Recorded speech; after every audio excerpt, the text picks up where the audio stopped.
Starting.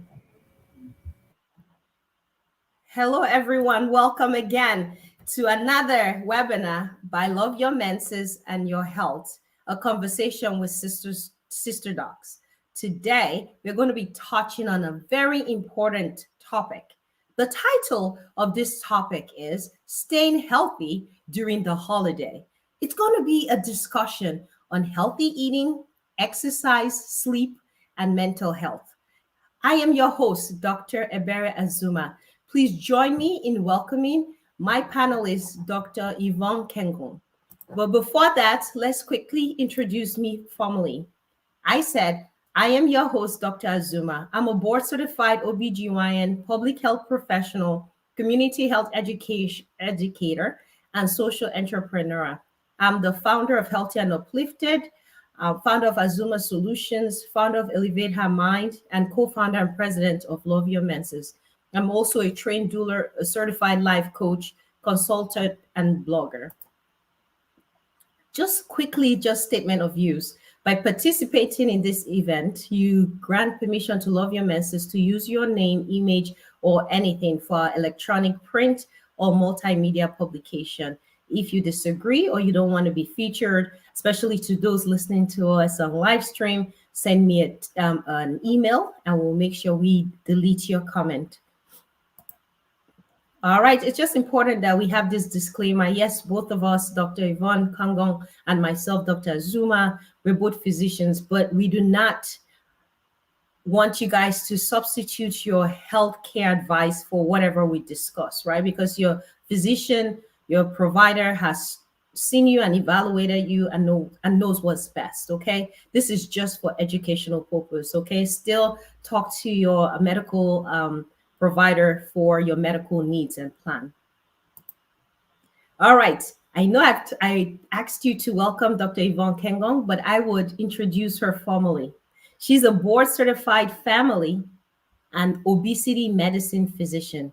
She's a clinical lecturer with the University of Calgary Medical School. This is in Canada. She's the CEO of Breakers Health, a medical weight management consultancy and public speaking company. She's the co-owner of KFS Script Meals. Basically, it's a company that focuses on diabetic, watch, and weight loss friendly meals and spices. She's the co-author of a best-selling anthology, The Warrior Women Project, which is a sisterhood of immigrant women. She's also the author of What's Obesity Got to Do with It? In 2019, she received a teaching award and another award from Alberta Legislative Assembly for community service. So it's an honor to have Dr. Yvonne Kongong with us. Hi, Dr. Yvonne. Welcome, welcome, welcome, welcome. It's a pleasure. Again, we're going to be using her book that she wrote, What's Obesity Got to Do with It, for this conversation. Like you see, she's an expert in her field. She's a leader. She doesn't even talk about her medical directorship, which she holds. It's always a pleasure to have excellent, smart women with me to talk about your health. Again, we do this because we love you all and we want all of us to be healthy so that we can flow through life. How? Unapologetically. So welcome. Yes. Thank you, Dr. Azuma. It's my pleasure to be here today. I'm so excited because you're my sister warrior. We wrote the book together. Thank you so much. Yes. So, sis, before we get started, I just love you, right? I love you so much. I mean, you guys, like she said, she's my friend. We meet at least monthly to do prayers together. We chat on WhatsApp and we do a lot together. So she's my sister, but I want to share this amazing sister to you all. So you guys, please enjoy this conversation. Dr. Kengong, I call her Yvonne sometimes. So if you see me interchange it, it's not because I'm disrespectful. It's just that's how we roll. Okay. So Yvonne. Good. Thank you. Yvonne, what motivated you to write this amazing book? What's the motivation? So the motivation around this book was, in my practice, I was sick and tired of hearing about people who, let's say they get referred to an orthopedic surgeon, they get there and they tell them, you need to lose certain amount of weight before you can come back to see me, without giving them the tools. So you just say, go lose some weight. When you've reached this amount of weight, come back to see me, then we can do the surgery. And then in my mind, I was like, if you're sending somebody to do something, won't you give them the tools? you know then I also looked around me. I also saw that at some point I was gaining weight, all the stresses of life, residency, staying up at night, doing calls. You eat at 2 a.m., you eat at different times. I gained some weight and I started feeling like some joint aches and pains. And I said to myself, no, I have to do something about myself. While I'm helping myself, I'm going to also learn the tools to help my patients. And so that's when I decided to take the American Board of Obesity Medicine, because I wanted to learn more about these chronic medical conditions where people always often think it's a character flaws. And I want to throw it out there. People with obesity is not a character flaws. It's a chronic medical condition, just like high blood pressure, just like diabetes. And obesity is, people with obesity has a higher risk for diabetes and obesity and other chronic conditions. So if we are treating diabetes, if we are treating obesity, and those people with diabetes and obesity, they're not stigmatized, we should do the same for people with obesity. Wow, I can't even proceed. I love how you said obesity is not a character flaw, and thank you for creating this amazing tool to help people with their weight loss journey. Well, why do you think people think obesity is a character flaw? What does that mean? Because the media has made it look like eat less, move more, and you're good. That's what it is. And every time there's an advertisement about most things, like if you go to waiting rooms, if you a lot of magazines, what do they depict? Women who are like size 0, size 1, size 2, right? In swimsuits. And the rest of the women don't, it almost looks like the rest of the women don't count. And then when they want to talk about certain things like people who are lazy, people who are physically inactive, what pictures do they show? People with obesity, without even getting to know why this person is in that condition. This person might have chronic pain syndrome. This person might have like mental health diagnosis for which they're taking medications, which can lead to weight loss, weight gain. Sorry, So it's really multifactorial, and there's so many things that come into play here.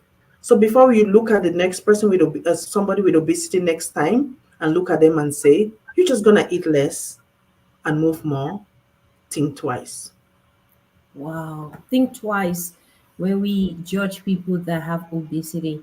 Before you give us the definition of obesity, you touched something that is very important. You gave an example, a case study of an orthopedic surgeon telling a patient, hypothetical patient, to go lose weight Mhm. without giving them the tools. Okay. Not all orthopedic surgeons do that. Please, we're not bashing anyone. Again, we Not are at all. physicians. So we're Mhm. not against physicians or bashing physicians. But there are some physicians that don't want to talk about obesity because they don't want to be associated with obesity shaming.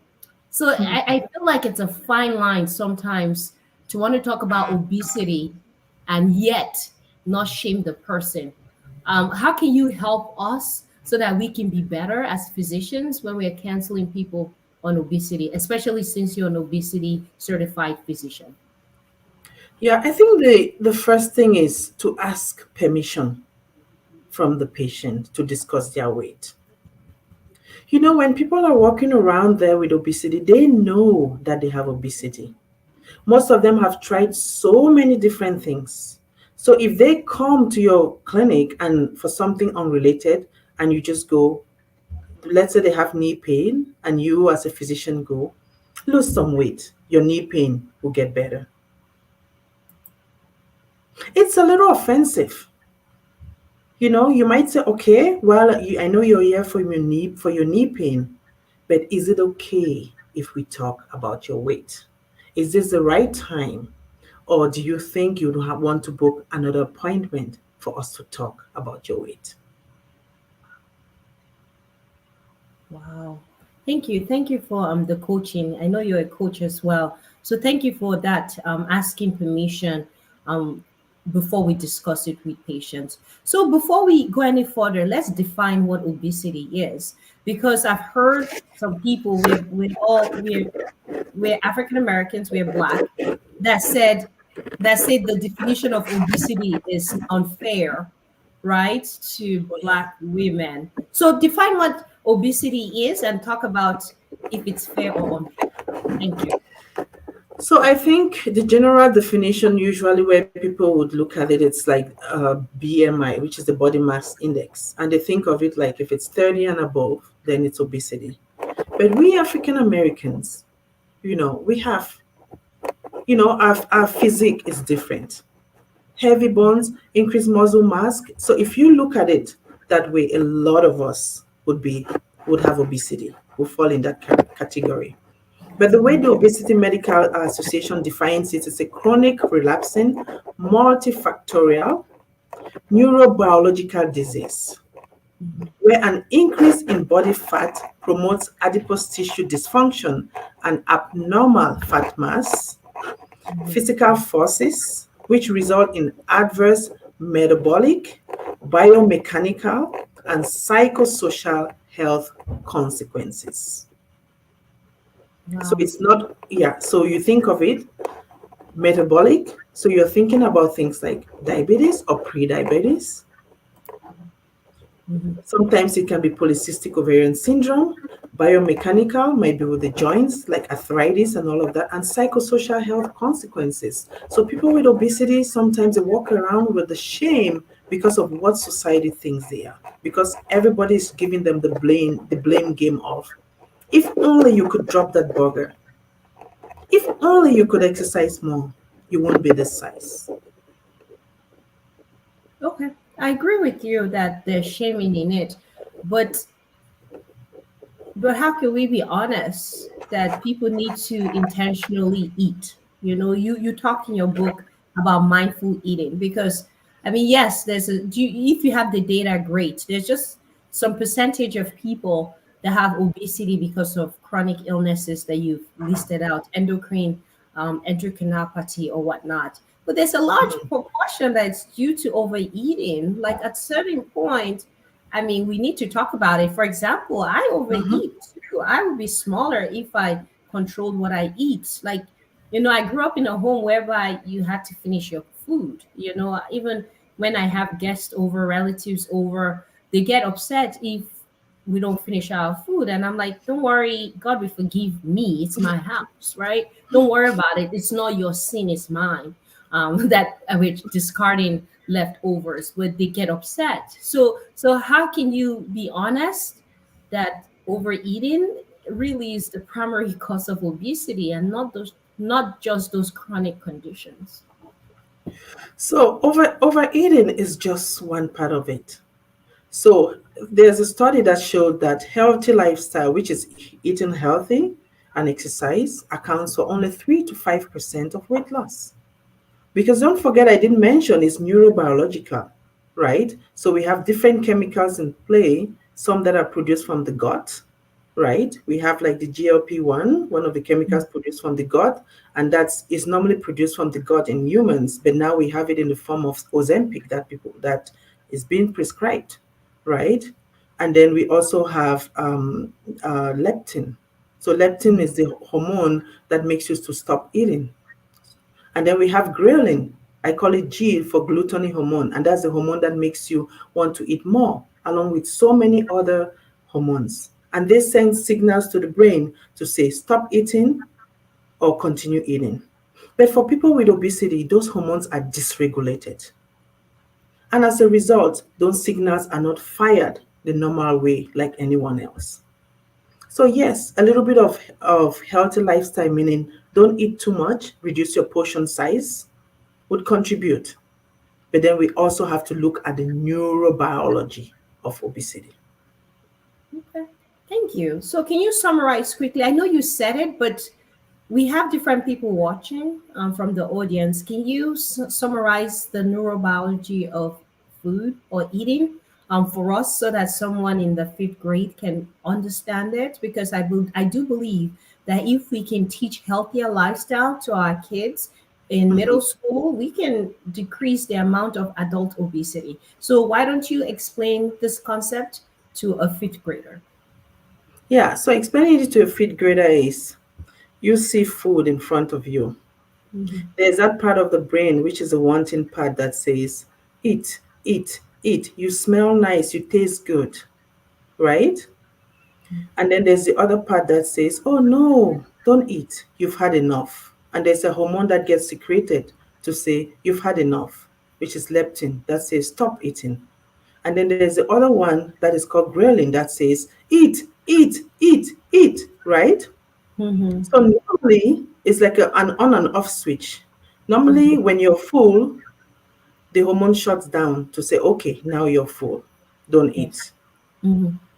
which is a ghrelin will say, okay, you can't eat anymore. Then the leptin tells you don't eat. Ghrelin says, eat, eat, eat. But for people with obesity, that doesn't work. The switch, the on and off switch, doesn't work the same way. So because of that, what happens is, even if they are full, they will still go for more food. And so now the medications that have been done, they work in that part of the brain to say, okay, now it's time to shut you up. Now that your brain can't really work that well, like that area of the brain that fires that, if now that it's not working well, to say, stop eating, let me help you increase that amount so that you can stop eating. So that's the way it is. Wow. That is awesome. Have they done a study to see if there's a ethnic or cultural differences in the amount of ghrelin or leptin secreted? Or Not my that, question, yeah, go ahead. My question in yeah. essence is, does environment affect the amount, the on and off switch of ghrelin and leptin? So environment, it doesn't really affect it per se, but somehow it contributes to it. Think of it if you find yourself in a party, right? Yes. There's so much food and it's palatable, Yeah. right? So the wanting center of the brain would want you to try that. So how do you prevent that from happening? It's not exposing yourself to the stimuli, which is, even if you're in that, avoiding that environment. It's almost like people who smoke. When we're talking about smoking cessation, what do we tell them? Don't go to the areas, don't go to lunchtime, don't go to the areas where people smoke or people Yeah. who drink. Yeah. Don't go to the bar, Yeah. right? But then that's where it's very hard. People have to live their lives. So you can't always tell them to restrain everything. And that's where cognitive behavioral therapy comes into place, which Mhm. is what we think is the way we act, right? Our feelings would let us act, and that's when the cognitive behavioral therapy comes to help that thought process shift to say, okay, I see you see this food, you like this food, yes, it's palatable, but what if we try to move away from it? Wow. Thank you. Thank you. And I thank you for also clarifying that it could be unrealistic to avoid those environments of Oh, palatable yes.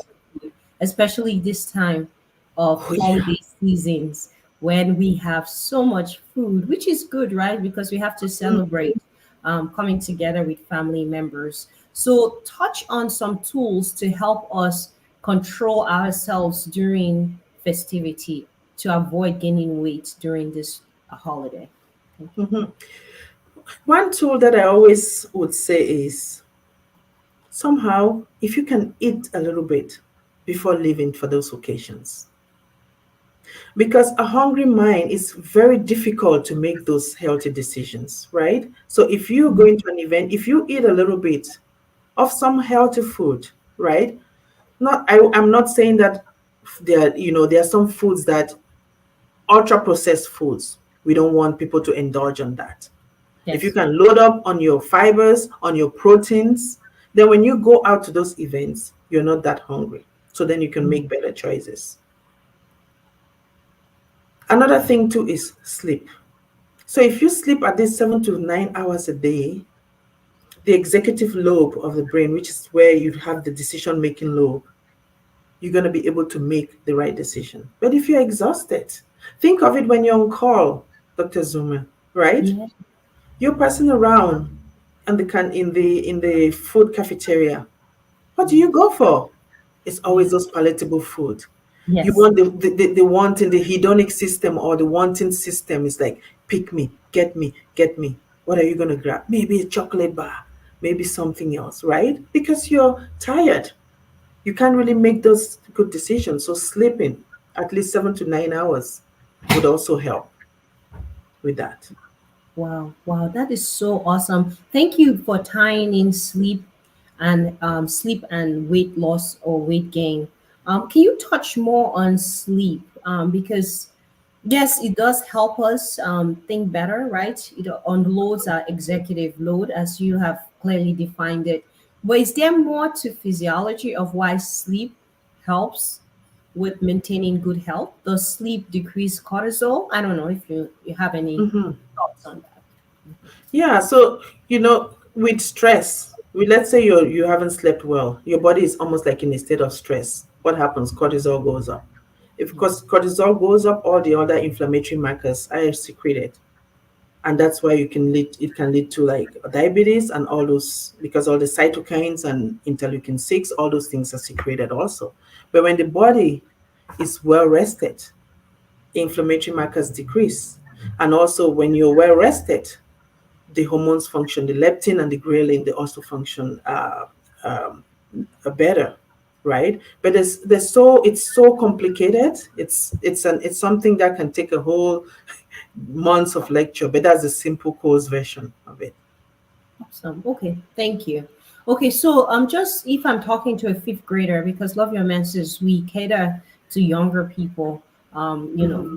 people new in Maneki and whatnot. So if I'm talking to a fifth grader about the importance of sleep, which they should be sleeping well, right? Obviously, Hmm. we're talking more of adults not sleeping well. So we say sleep is important because one, it allows them to make better healthy food decision, and two, it also decreases stressors and Yes. inflammatory markers that can Hmm. make them overeat or to lead to chronic diseases. So thank you for that. The Hmm. next question is, you talked about Ozempic and those medications that help with weight loss. Can you talk more a little bit about it, and should all of us be on it? Because can it be prophylactic? You said obesity is a chronic condition, and we love to decrease chronic diseases. So why can all of us be on Ozempic? Again, I'm not promoting it. I'm just trying to learn. Well, not everyone has to be on Ozempic or should be on Ozempic, right? There's always a criteria for everything else, like all the medications we use, right? So it's usually recommended for people with a BMI of 27, right? Mhm. With at least one or two medical comorbidities, which can be high blood pressure or hypertension, or a BMI of 30, right? And there's also contraindication. People who have papillary thyroid cancer, people who have, there's another multiple endocrine neoplasia, which is a constellation of other syndrome type 2, they can't really Mhm. take it. People who are pregnant, they can't take it. Those are just some of the contraindications. If you fall into that category, then yes, we think of it, right? As we know, Ozempic is being used off label because it's actually a medication that was initially done for diabetes. But then they found out that people who took it, they lost significant amount of weight. And then right now it's almost a big thing, right? Which is a game changer in the world of obesity medicine also. Yeah. Yeah. So how does Ozempic work?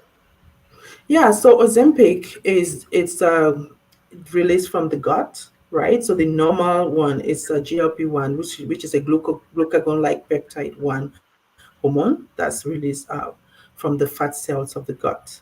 What it does is it sends signals to the brain. I'm just trying to explain it in the fifth grader way. It sends signals to the brain, and it gives you that sense of being full, and it also decreases cravings. And as a result of that, you lose weight because suddenly you look at the food and now, oh, you don't have that much craving. And then even when you find the food you eat, you don't eat that much. So ultimately leads uh, to weight loss. Most common side effects, since it works in the GI, which is the gastrointestinal tract, people get nausea, People get vomiting, some get constipation, and yeah, those are like the most common side effects that we see with it. Thank you. Thank you for explaining this. I think most primary care physicians should consider becoming an obesity medicines expert because as an OBGYN, when I talk to patient about weight loss and I say, have your primary care physician evaluated you if you're a candidate for Ozempic? They're like, what is Ozempic? And some of them even have diabetes. So, I mean, what is your take? Do you think more primary care physicians should know more about obesity so that they can help decrease the prevalence of obesity in our community? Yeah, I agree, right? It's, it's a chronic medical condition. It leads to all this diabetes, high blood pressure, name it. Sleep apnea, which is a condition where you stop breathing at night, and because of that, a whole shebangs of different things can happen as a result of that. So if we treat that obesity, what happens? We're going to prevent that.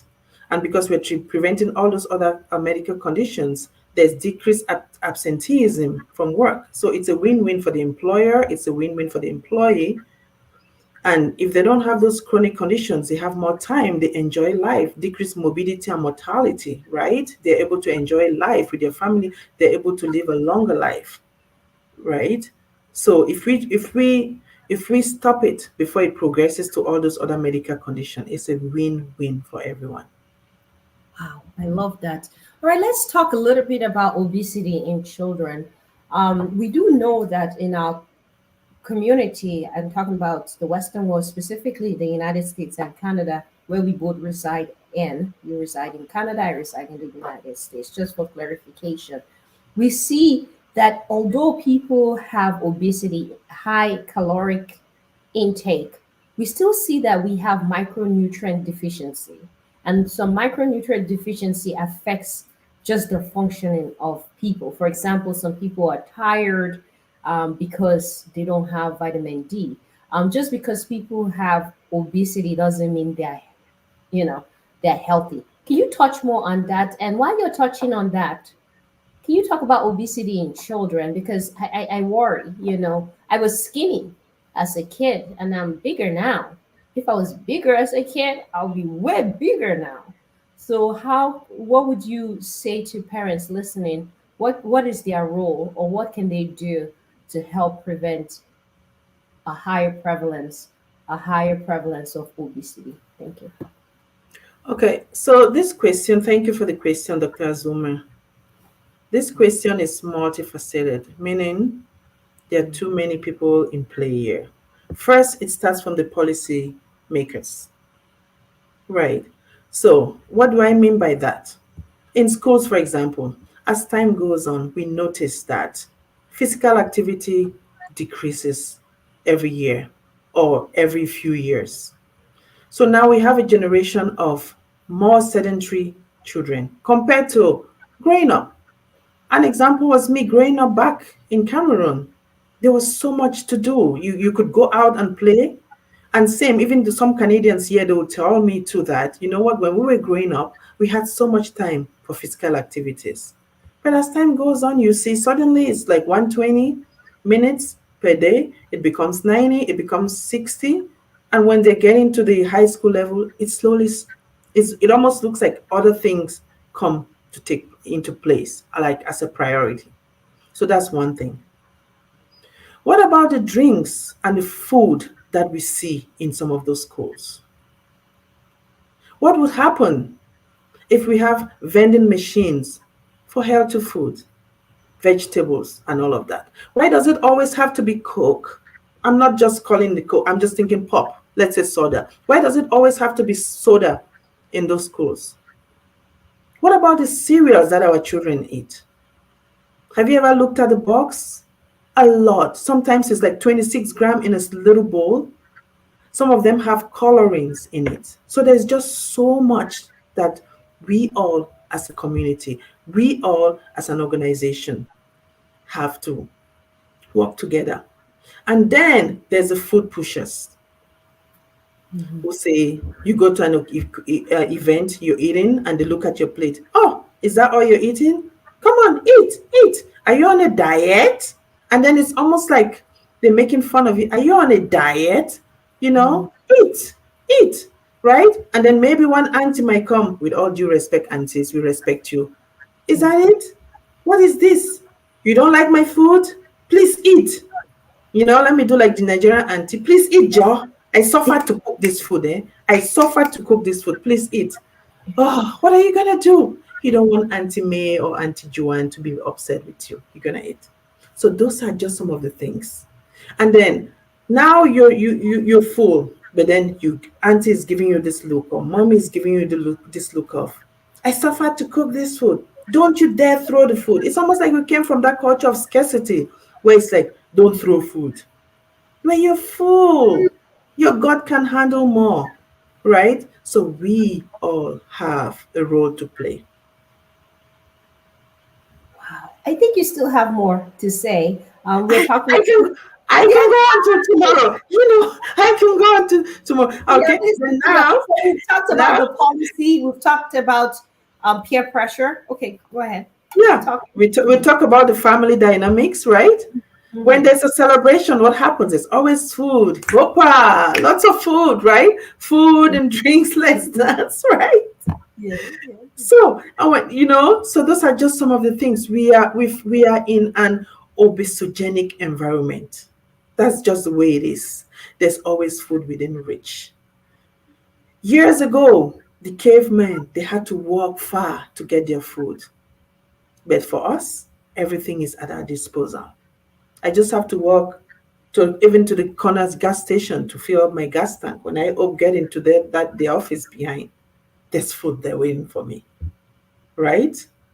So, yeah. And then now, I'm going to give an example of the African context. Now you get pregnant. All the aunties say, eat, eat, you're eating for two, you're eating for two, you're eating Yes. for two. For me, when I was in Montreal, right, I was seeing a dietitian there. They said, oh, you have to eat for baby. I was drinking a liter of milk, 3.25 every day. Breastfeeding, oh yeah, after that you have to Yeah. you're breastfeeding, right? Yeah. So drink the milk. So those are just some of the things you're eating for two. Even when Yes. you're full, you're like, I need to add a little bit more, I'm eating for two. Then some people get married. You want the family to see that you're taking good care of the husband or the wife. Yaomi, eat now. Oga, you come with this big food, but Oga, eat now. And then Oga starts getting a little pot belly. Oh, and then in Cameroon or Nigeria, money man, feeling cool. You know what I mean? So there's too many layers. It's like an onion ring with too many layers that we have to peel one by one before we can all fight this obesity. Awesome. Thank you so much for going through all of the levels. I appreciate that. But I still want you to touch more on recommendations for parents with an obese child. What can they do to prevent adult obesity if their child is already obese? Okay. Mhm. Yeah, so point of correction, I'm just gonna Yeah. change that word. So in obesity Okay. medicine, we define the person by their medical condition. So I would say a child Okay. with obesity because the Okay. obesity doesn't define the child, or Thank a you. person with obesity, or a male, a female with diabetes, or Okay. a I male like or that. female with high blood pressure, right? Yeah. Yes, I like So that. for a Thank you. child with obesity, Uh-huh. it so to prevent it at the home level, we have to think of increased physical activity, Okay. following their portion sizes, Okay. sleep. Okay. We, the parents, we do all the shopping, right? Making Mm. sure that we don't fill the house with all those sugary, ultra processed food. Okay. But then it also, going back to the neurobiology of it, we Mm. also have to they also have to be referred. If you're a primary care physician, you can refer them to a multidisciplinary team so that we can have that approach. We Okay. could talk about the psychological, we should talk about the mechanical, the mental, and the metabolic complications of obesity. Okay. So we have to look at all that. But we can do our best from home by training them, decreasing screen time because we are becoming a bunch of sedentary people. Phone, Okay. phone, phone, phone, video games, right? Okay. Okay. Okay. Wow, so that's interesting. Okay, so you say increased physical activity. We're both immigrants to the Western world, and most immigrants have a lot of jobs. I know, Because they are taking care of I their know, parents back home, and they are working here. Most I know. most of immigrant families, they don't have time to increase physical activity. So That what is are the some hard so part. yeah. So what is or time to cook healthy to them, including myself, not judging anyone, it's just a checklist, right? They ate. It could be an ultra, like you call it, processed food, but they ate, right? They've eaten, they're not hungry. So can you Mhm. go through like a model, for example, physical activity? Must it be going outside? What are some tips if you have them on how to Mhm. increase physical activity in the house without Mhm. having gym equipments, right? So, what are some Oh yeah, suggestions? Yeah. dance. As simple as dancing. Kids like dancing. You know, we immigrants, we like dancing. It can be just part of a family bonding time. You just put music and you dance, right? If you can do that, the recommendation is, let's say, 150 minutes a week, right? And then it goes higher for people with obesity. So just for overall health benefits, at least 150 minutes a week, right? Just encourage the kids to do that. Right now, with all the technological gadgets, they have all these dance parties or on Xbox and all of that, if they have that. If not, even the radio, just create a time where they can just put that and dance. It's easier said than done, right? But the kids model after us, the parents. If we try, I know it's hard, right? Some days I find it hard to carve out that time in my schedule to do any physical activities. But the way I look at it is, I come first. If I fill my cup every day, then I can pour out of it and enrich and help others and support them better. But if I wake up in the morning and I'm running around, I have to come to the clinic, I have to do see everybody else and all of that. At the end of the day, I'm going to be exhausted. And then when I sit in my mind to say, at the end of the day, to say, what did I do for me today? I'm not happy about that. Wow. Because I try to take that daily scores at the end of the day. Okay, I've gone out there, I've seen this number of patients, I've done this, and then I go, but wait, Yvonne, what about you? What did you do for you today? So I think that's one question that we all have to ask ourselves every day, because there's only one you, right? I tell my patients I can be here every day taking care of you, but there's only one me for my family. So if I get to a point that I need that break, I'm going to carve out that time to take care of me because there's only one me. So just creating that time to do something for you. It doesn't have to be 30 minutes. It doesn't have to be an hour every day. I say little drops of water fills an ocean. Little behavioral changes becomes a habit. Consistency is key. You can start today 5 minutes, tomorrow and 10 minutes, maybe another few day 3 4 days, another 15 minutes or 12 minutes. But with time it becomes a pattern, and then we all know when you exercise it releases all the endorphins, the feel good, and then now you're able to give you know you're a happier person, your mental health is improved. So it's not exercise is not only about losing weight, it's also about your mental health. Wow, that's a good way to end, but we're not going to end yet. Okay, so you're telling, I'm talking to that immigrant family that wants to incorporate dance, but it's kind of hard, especially if you have like a teenage child or a preteen and say, "Oh my goodness, we're going to start dancing." It's uncomfortable. So, do you have a tip on how the parents can bring it up to their kids?